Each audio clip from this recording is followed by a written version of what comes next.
మీరు ఈ విషయం మా డాటర్స్ చెప్పాలి. అంతేనా? మా చిన్నది daddy you are so fat daddy, అస్సలు కాదు. పెద్దది you are so ordinary daddy అంటాడు. నేను ఎప్పుడైనా షర్ట్ వేసిన బాగుందంటే you look so ordinary daddy. ఎంత మాట!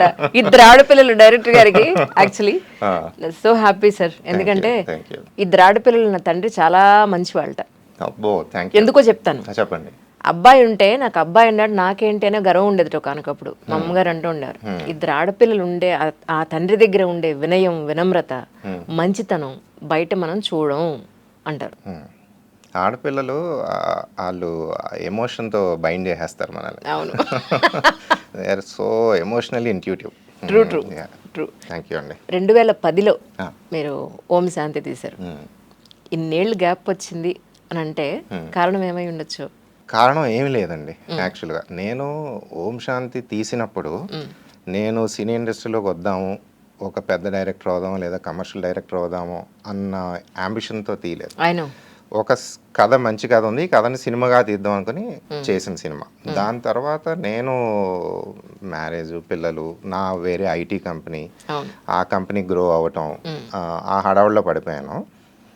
చెప్పాలి అంటే మళ్ళా వచ్చి తీద్దాము అనే కథ నాకు తట్టలేదు, టైము దొరకలేదు. టైం ఎప్పుడు దొరికిందంటే కోవిడ్ టైంలో ఇవన్నీ వైండప్ చేసి ఒక ప్రశాంతత వచ్చిన తర్వాత ఓకే మనకి బాగా ఇష్టమైన పని ఏంటి అంటే కథ చెప్పటం. ఆ కథ రకరకాలుగా చెప్పచ్చు, కొన్ని కథలు తెర మీద చెప్పాల్సి వస్తుంది. అటువంటి కథ నాకు అనుకోకుండా నా మైండ్లోకి వచ్చిన తర్వాత నవదీప్తో మాట్లాడటం, ఆయన చేద్దాం అనటం, అలా ఏవం చేయటం జరిగిందనమాట. ఇది ప్లాన్ చేసుకుని తీసుకున్న బ్రేక్ కాదు, ప్లాన్ చేసి తీసిన సినిమా కాదు, మళ్ళీ ఒక కథ వచ్చింది అటువంటిది. ట్రూ. ఏవం ఏకం విన్నాం, ఏవం ఏంటి అసలు అందరూ అడుగుతున్నారండి. ఇది యాక్చువల్గా అది మంచిది అవుతుంది నాకు, ఎందుకంటే టైటిల్ పెట్టినప్పుడు సార్ ఏవం అంటే హిందీ సినిమా అనుకుంటారు, ఇంకోటి ఏదో సినిమా అనుకుంటారు, తెలుగు పదంలా లేదు ఇది అంటే సాంస్క్రిట్ వర్డ్ ఏమో అనుకుంటున్నాను. సాంస్క్రిట్ వర్డ్ అండి, సాంస్క్రిట్ వర్డే.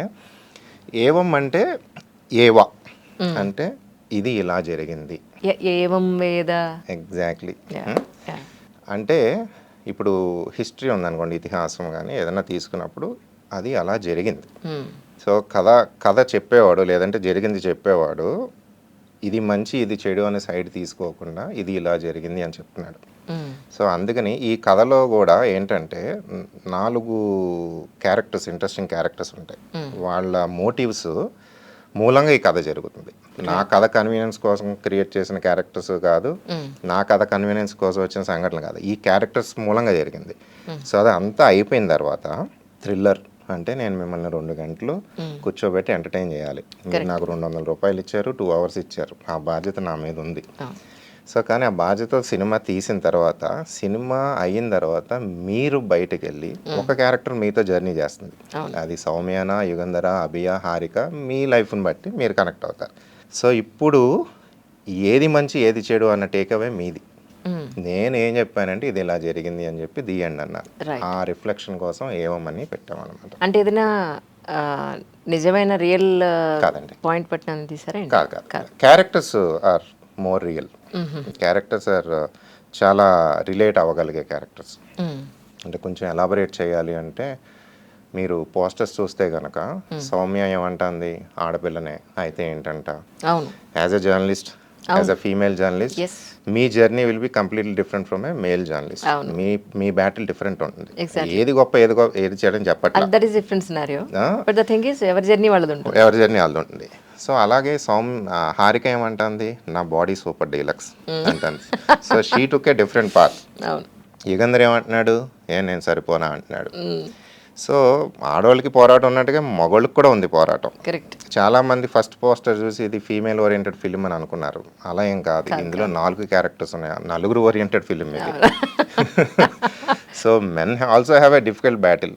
ఏది ఏమైనా సాయంత్రం ఇంటికి ఫుడ్ తీసుకెళ్ళాలి, నెలకి జీతం ఇంట్లో తీసుకెళ్ళాలి, ఎమోషన్స్ సప్రెస్ చేసుకోవాలి, ఆనందంగా ఉన్నా విషాదంగా ఉన్నా ఫ్రెండ్స్తో షేర్ చేసుకోవడానికి కూడా లేదు, మగోడివి నువ్వు ఏడవటానికి లేదు, నేను సఫర్ అవుతున్నానని చెప్పుకోవడానికి లేదు. సో వాళ్ళ ప్రాబ్లమ్స్ వాళ్ళకున్నాయి. ఇటువంటి క్యారెక్టర్స్ మూలంగా జరిగిన thriller. So characters are real, incidents are all fictional.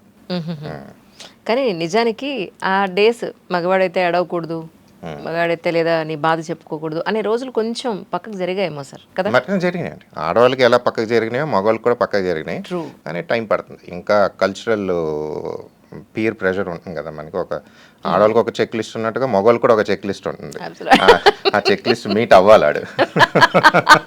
సంసారం నచ్చినా నచ్చకపోయినా, భార్య ప్రేమించినా ప్రేమించకపోయినా, మేనేజర్ టైం ఇచ్చినా ఇవ్వకపోయినా ఇంటికి వెళ్ళి ఆ జీతం ఇచ్చి పెట్టాల్సిందే. వాడు పెట్టకపోతే ఈజ్ ఎ ఫెయిల్యూర్.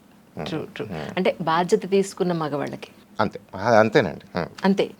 అంటే ఇది బాధ్యత మరణశిక్ష కూడా అవుతుంది. కానీ దాన్ని సైలెంట్గా సఫర్ అయ్యే వాళ్ళు ఎక్కువ మంది ఉంటారు. కరెక్ట్. దాన్ని కాదని తెగించే వాళ్ళు కూడా ఉంటారు. అటు ఉంటారు, ఇటు ఉంటారు. కానీ మీ వరకు మీకు బాధ వచ్చినప్పుడు నిజంగా మీ వైఫ్ తో షేర్ చేసుకుంటారా, అమ్మతో షేర్ చేసుకుంటారా?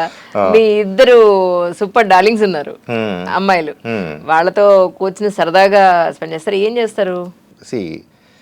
ఇన్ని చెప్తున్నాను కానీ నేను ఇంకొకళ్ళ ముందు ఏడవటం అనేది extremely rare. I don't think జరిగినట్టు నాకైతే తెలియదు. రైట్. సో మేము అలాగ కండిషన్ చేయబడ్డాం. ఐ డిస్కస్ మా వైఫ్తో చాలా డిస్కస్ చేస్తాను. బట్ ఈ హార్డ్ కోర్ ఎమోషన్స్ లోన్లీనే, సైలెంట్గా సఫర్ అవడమే అంతే. దాన్ని ఫ్రెండ్స్తో షేర్ చేసినా కానీ కొంతవరకు, దాని తర్వాత జోకులు వేసుకుంటాం అంతే. Maybe that's a relief. ఒకళ్ళ మీద ఒకళ్ళు జోకులు వేసుకుని జరిగిందని జోక్ వేసుకోవడం కూడా రిలీఫ్. ఎవరి మీద వాళ్ళు సర్కాస్టిక్గా మాట్లాడుకుంటే నేను ఎక్కడ విన్నాను. యాక్చువల్లీ సందీప్ రాజ్ గారిది నిన్న చూశాను, ఆయన చేసిన ఇంటర్వ్యూ చూసాను. Okay, thank you. అంటే డైరెక్టర్ని ఇంకొక డైరెక్టర్ చేయడం బాగా అనిపించింది. అండ్ మోరోవర్ మీరు మధ్యలో యాక్చువల్లీ ఫిల్మ్ ఇండస్ట్రీ రావడానికి ముందు సాఫ్ట్వేర్ సైడ్ ఉన్నట్టున్నారు. ఐటీ కంపెనీ ఒకటి స్టార్ట్ చేశారని విన్నాను నేను. అవునండి. అదేంటి బుల్బుల్ ల్యాబ్స్ అని చెప్పి. I was CEO of and co-founder of the bull company అనమాట. రన్నింగ్ అండి? లేదండి, చాలా రీసెంట్గా we sold it off. Okay.